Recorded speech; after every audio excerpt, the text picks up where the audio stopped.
Gambia to the 94th Monetary Policy Committee meeting. On behalf of the Honorable Governor, let me welcome you once again to the bank.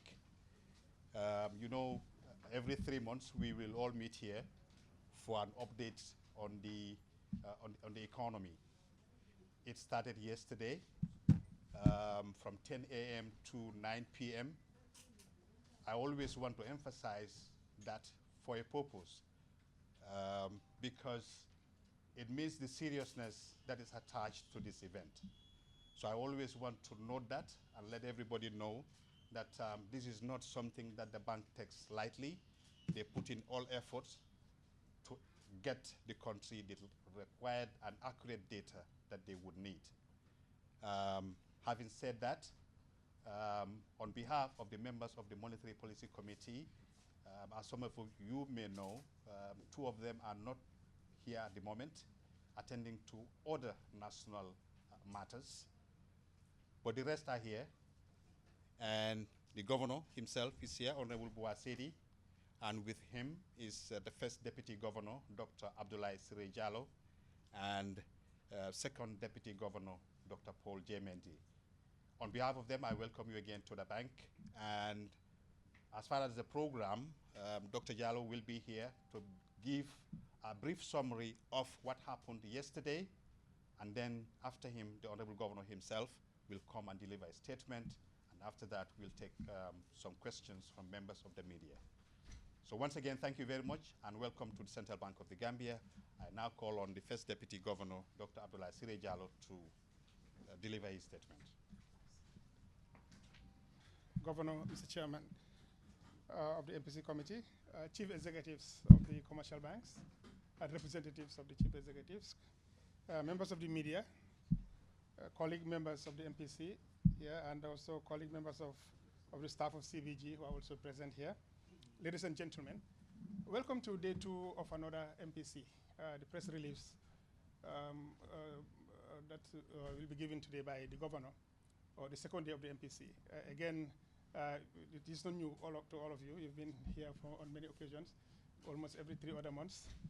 Again, the process is still the same. Yesterday, as Suleiman said, we have presented with almost 16 different reports.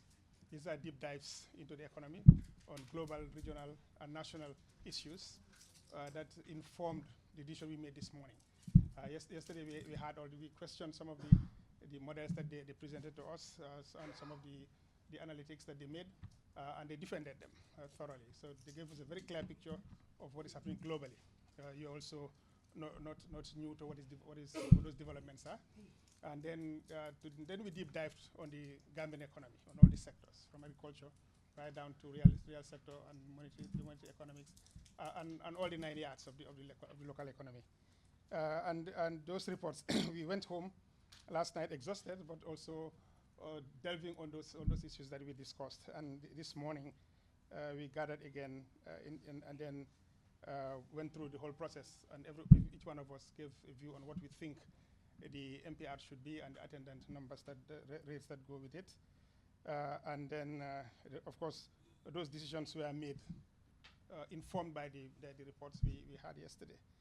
And the genesis of that and the final decision made by the committee is what the governor is going to say. And I know that is what brought you here. I know you've been sitting for a while this afternoon, so I will not take much of your time. So at this stage, I will just invite the Honorable Governor to come and give you the press release for the second quarter of 2025 of the MPC. Thank you.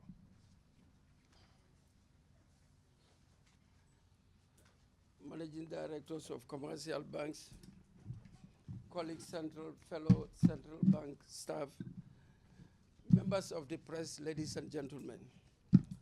Like my first Deputy Governor said, we had the MPC meeting yesterday and today, and I now read the press statement of the decision, which contains the decision of the committee. The Monetary Policy Committee, MPC of the Central Bank of the Gambia, convened on June 11 and 12, 2025. The committee reviewed recent economic developments and assess risk to inflation and growth outlook. Following deliberations, the committee decided to maintain the monetary policy rate MPR at 17%. The summary below outlines the key discussions that informed this decision. The global economy continued to experience a slow and uneven recovery on the back of heightened trade fragmentation, rising debt vulnerabilities, and climate-related supply disruptions. In its April 2025 World Economic Outlook, the International Monetary Fund, IMF, downgraded its global output projections by 0.5 percentage points to 2.8% for 2025, which is lower than the 3.2% estimated for 2024. Similarly, the OECD and World Bank also projected subdued global growth for 2025. Global headline inflation continued to moderate, but the pace of moderation remained slow. The IMF projected global inflation to average 4.3% in 2025, which is lower than the 5.8% recorded in 2024. This reflects the effects of monetary tightening and subdued global commodity prices. However, core inflation remains persistent in many economies due to strong wage growth and service sector price pressures. Moreover, inflationary risk persists, particularly in emerging market and developing economies, due to currency depreciation, commodity price volatility, and climate-related supply disruptions. Global trade is expected to weaken further, with trade volumes projected by the IMF to grow by only 1.7% in 2025. This reflects rising protectionism and trade barriers, regulatory divergence, and ongoing political bottlenecks. Financial conditions have eased slightly in advanced economies, but remain tight in many low-income countries, constrained by elevated risk and limited access to external financing. Global commodity markets remain volatile, shaped by geopolitical instability, climate-related risk, and uneven demand conditions. In recent months, however, crude oil prices have declined notably, reflecting softer demand and ample supply. Brent crude declined to an average of $64 per barrel in May 2025, which is the lowest level since the COVID-19 pandemic.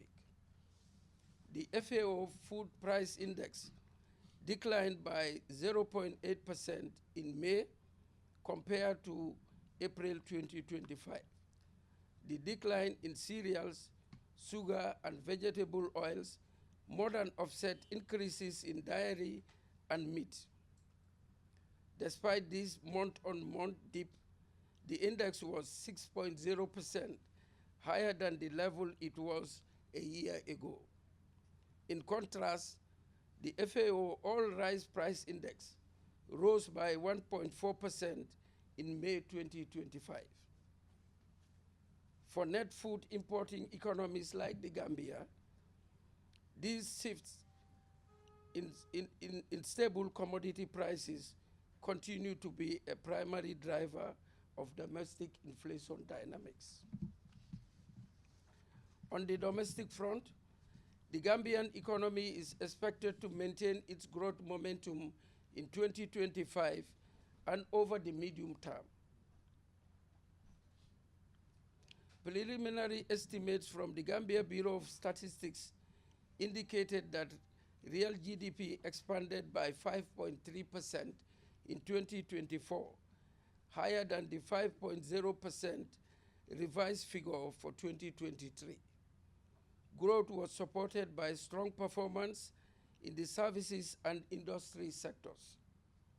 Agriculture, on the other hand, contracted by 1.1% in 2024, due mainly to unfavorable weather conditions during the past rainy season.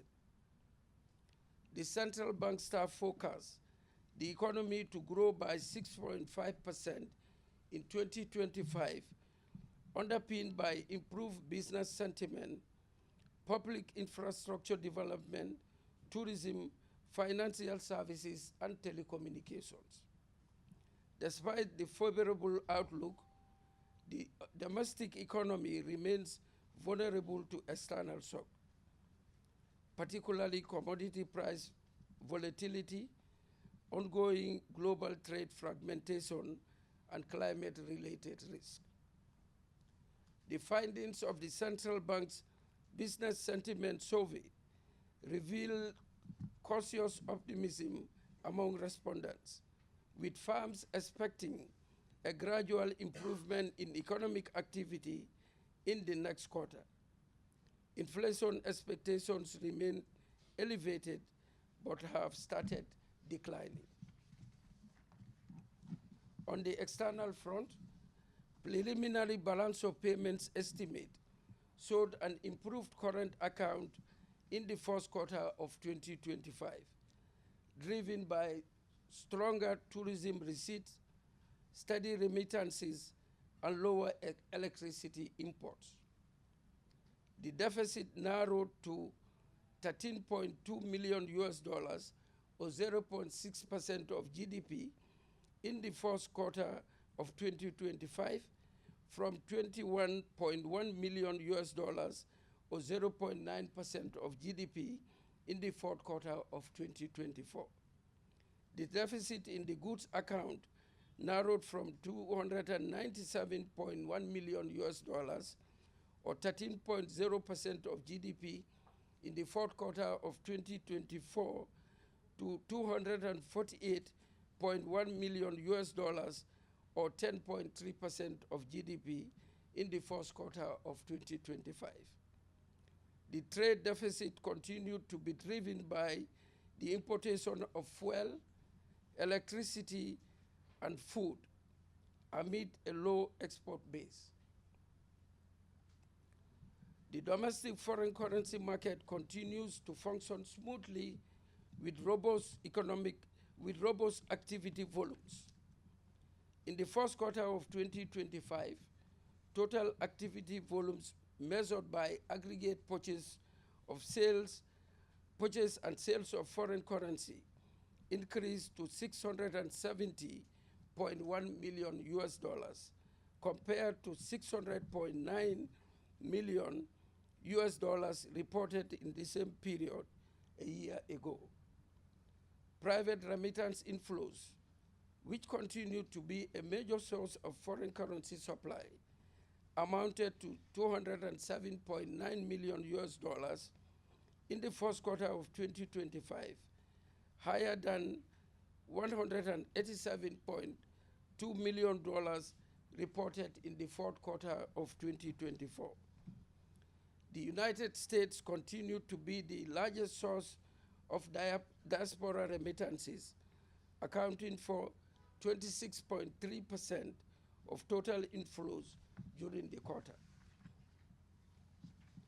The exchange rate of the dollar continued to be relatively stable, reflecting improved market confidence and supply conditions.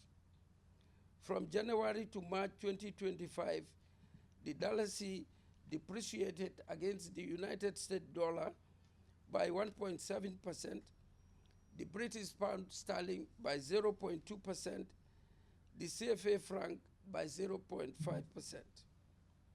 However, the domestic currency appreciated against the euro by 1.2% during the review period.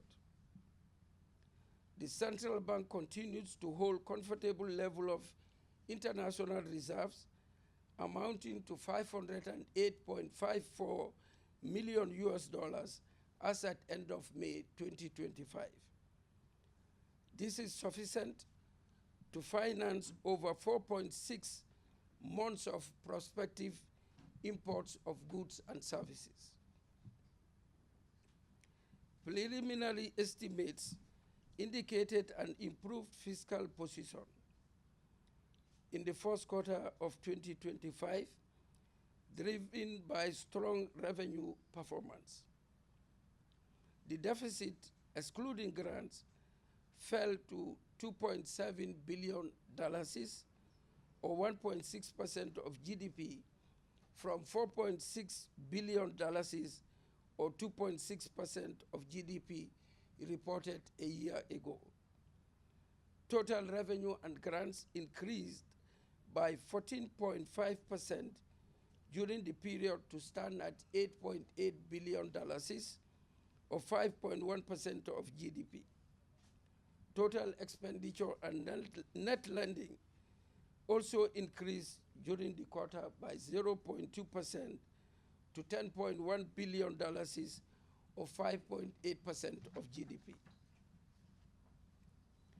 In March 2025, the stock of domestic debt slightly declined to $45.6 billion, or 23.4% of GDP, compared to $46.4 billion, or 27.0% of GDP, reported in 2024.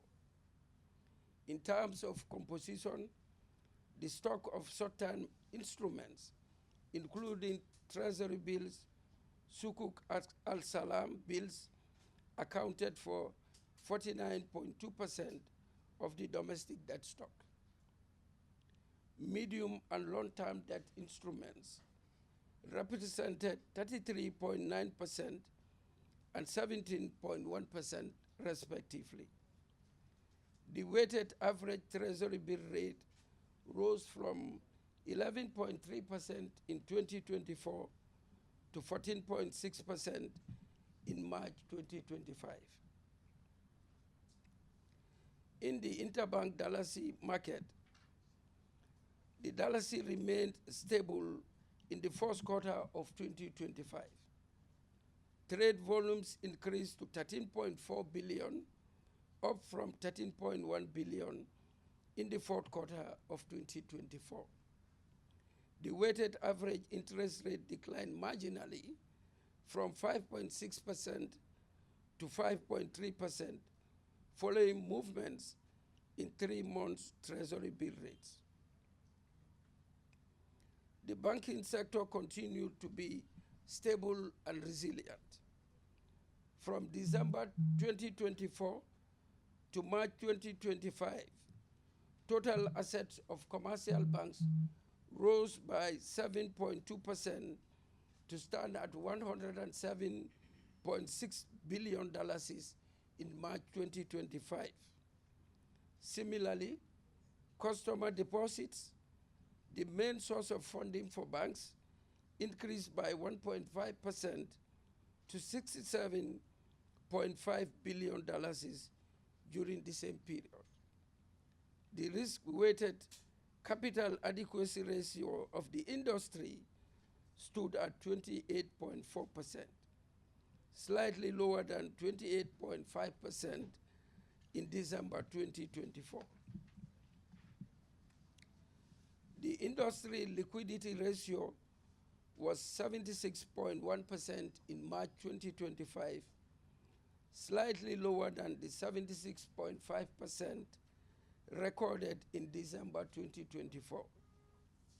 On asset quality, the industry's non-performing loans improved to 13.5% in March 2025 from 14.3% in December 2024. The latest stress test results confirmed the sector's resilience to both capital and liquidity shocks.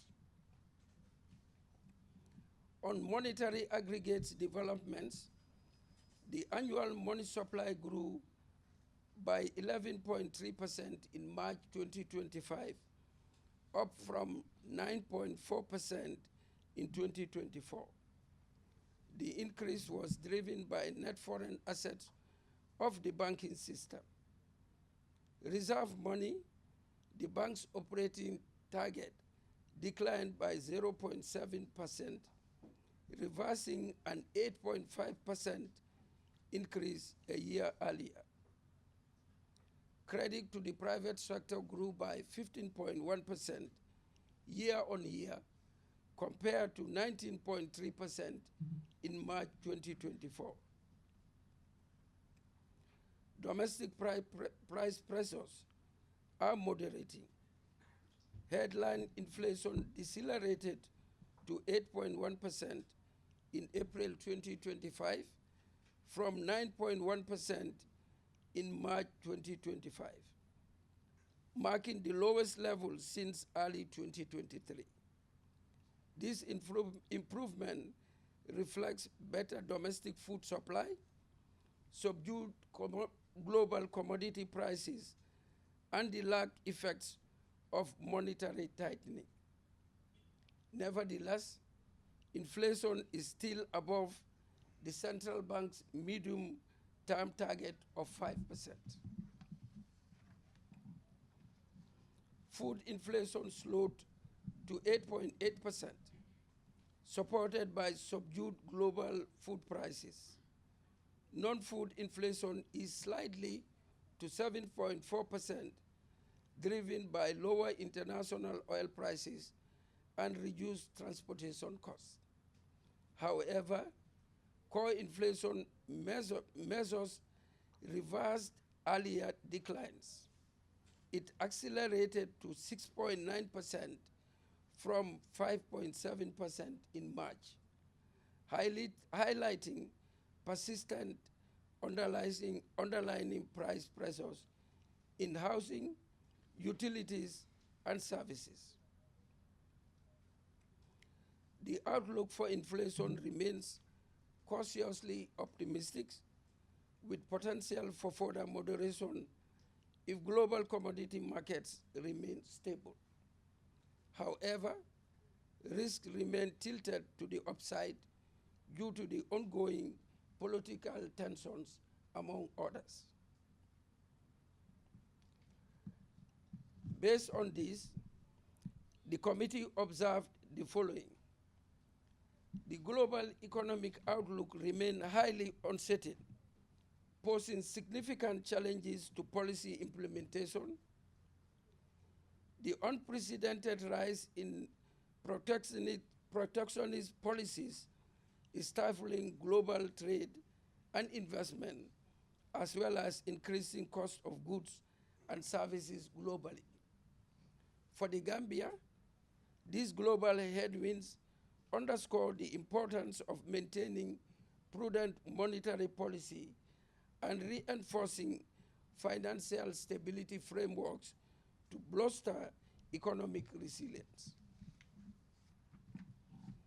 Many central banks have entered a cautious phase of monetary policy easing amid falling inflation and signs of slowing global demand. However, the pace of falling policy normalization remains asymmetric and contingent on inflation expectations and domestic vulnerabilities. In sub-Saharan Africa, the monetary policy space remains constrained largely by inflation, volatility, and external imbalances. The Gambian economy continues to register strong growth with a positive medium-term outlook. However, elevated global uncertainties mentioned earlier underscored the need to sustain reforms, reinforce fiscal prudence, and build policy buffers to enhance resilience and safeguard macroeconomic stability. Inflation is easing but remains above the central bank's implicit medium-term target.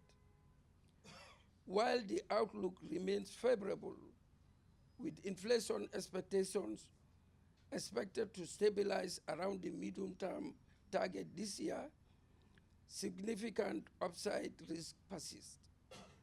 This calls for a cautious and well-calibrated approach to monetary policy.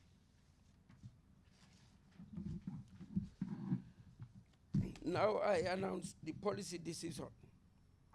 In view of the above, the committee concludes that monetary policy should stay the course and has taken the following decisions. 1, monetary policy rate MPR will be maintained at 17%. The required reserve ratio of commercial banks will be maintained at 13%. The interest rate on standing deposit facility will be maintained at 4%. The interest rate on the standing lending facility will remain at 18%, that is MPR plus 1.0 percentage points. The committee will continue to monitor developments in both the domestic and global economy in deciding its next policy steps. And for information purpose, the date of the next MPC meeting is scheduled for Wednesday, August 27, 2025. The meeting will be followed by the policy decision announcement on Thursday, August 28, 2025. Thank you very much for your kind attention.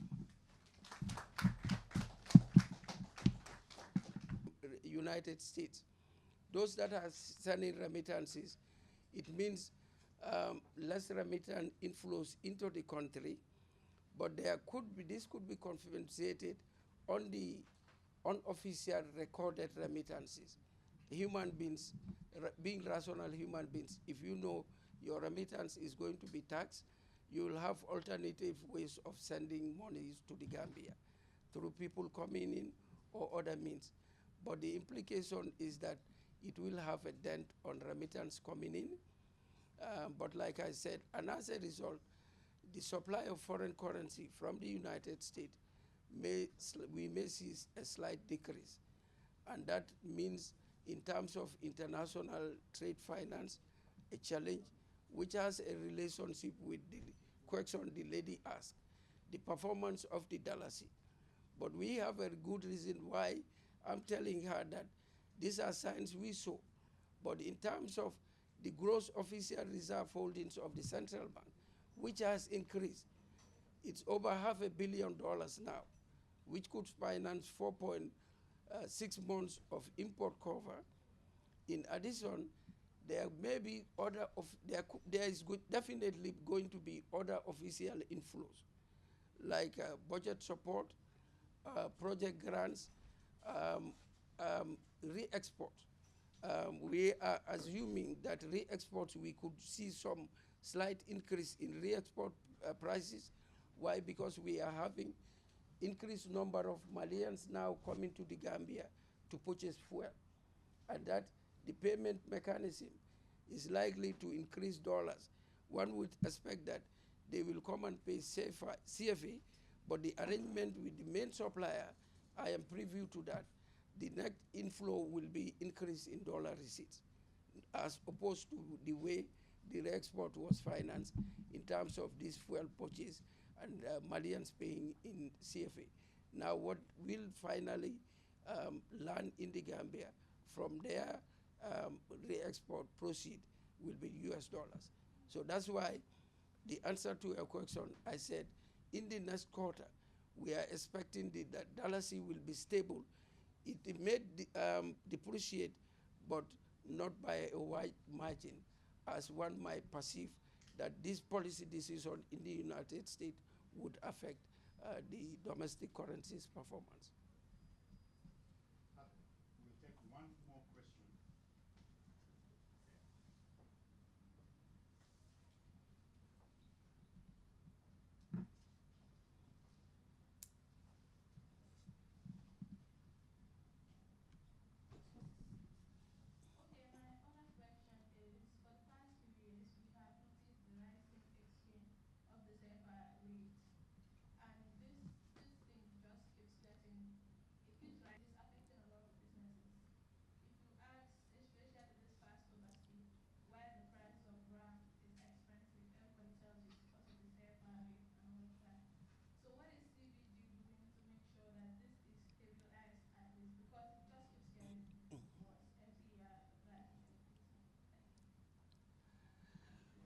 We are aware of that, and what we need to do as a country in terms of policy is try to increase our exports and import less. Senegal is becoming our #1 trading partner. We are importing a lot from Senegal. Even chilies, cucumbers, vegetables, ram you mentioned, everything we are importing, building materials from Senegal, and these are paid in CFA. And what is putting also pressure on the CFA in terms of imports from Senegal is the electricity that we are importing from Senelec. We are paying this part of it in CFA francs. So the demand for CFA increases, and as a result, as economic wisdom dictates, if your demand is more than your supply, the price increases. But as a country, we are doing something about it to increase our exports and reduce imports from Senegal. I know of a project that we are expecting from the African Development Bank. The board of the African Development Bank have approved those funds for the Gambia. And if that project starts, it's supposed to be a 3-year project, and hopefully that will reverse some of these huge importations we are making from Senegal. But in addition, you asked what the central bank is doing about it. We are trying to also encourage fintech companies in terms of electronic transfer of payments and transferring money, so that the fintech companies can be very active. Currently, what is happening in the arrangement with one of the fintech companies, I think it's all of them. They can send money to Senegal, but they cannot receive money from Senegal. This has to do with the policy prescription of BCAO, which is the central bank of the French-speaking West African countries. But we are working on it. I've had a meeting with the governor of BCAO, my senior brother, Kassi Bru, in Lomé last month. We were there attending an African Union meeting, and I requested to have a meeting with him so that the inbound from Senegal to Gambia, from Cote d'Ivoire to Gambia, through these fintech companies can be open. And the message that he got, our prayer, I think is answered, because we agreed that the two central banks, our technical staff at the highest level will meet in Dakar. I proposed to my technical staff yesterday at the meeting to follow up, and I've seen email communication where they are asking for a proposal in terms of when the technical staff can visit them in BCAO. And then that meeting will be held. And the two governors, that is Governor Kassi Bru and myself, agreed that after that technical staff meeting and discussions, whatever they agreed will be elevated to our level. If I cannot go to Dakar, we'll have a virtual meeting, and then that will address this issue. In addition to whatever we are discussing in terms of fintech ability digitally to be sending money to and from Senegal in particular, there are other policy arrangements that I requested from him, and that will give the central bank the ability and the opportunity to occasionally intervene in the foreign currency market if there is pressure to sell foreign currency, to kind of reduce that pressure in the market. So that policy discussion and central bank taking appropriate steps to kind of mitigate the impact of this rising CFA is something that we are working on between the Central Bank of the Gambia and BCAO. We have frowns on economic agents to ask for payment, whether it's in CFA, dollar, or euro. And recently, the central bank has taken action. We started with government transactions that are in dollars, that we think should be paid in our legal tender, and that is dollars. And I've given directive that such payments, all payments will be made in dollars. Likewise, any Gambian who is a businessman or an economic agent, whatever you do, whether it's rent or anything, asking for payment in dollars, CFA, is illegal. The legal tender of the country is dollars, and we'll be coming with a press release to announce that, and it's against the law. And then later we'll try to implement this thing by ensuring that people who are going against the law will be prosecuted. The dollars is the legal tender. Yes, please. My name is Koraka, QTV and France 24. Yes. Concerning people buying things or paying bills in foreign currency, Gambia Ports Authority, especially at the ferry terminal, they accept SAFA. So I think maybe if any and GTSC also they accept SAFA. They will ask you whether you have SAFA or dollars, and they do it in the open. So I think maybe the law should direct it to them first. Well, the option is given to customers to say you want to pay in SAFA or dollars. But what I'm saying, the legal tender is dollars. To conduct transactions in the Gambia is dollars. It's not a force to pay CFA or to pay US dollar. What is mandatory, if you have transactions between a buyer and seller, you pay in dollars. That's the law of the land. We'll have our internal discussions so that we are compliant with the laws of the country. Yes. But we never asked to pay. Foreign currency when crossing any bridge like this has been in Senegal or any other country. You are asked to pay CFA.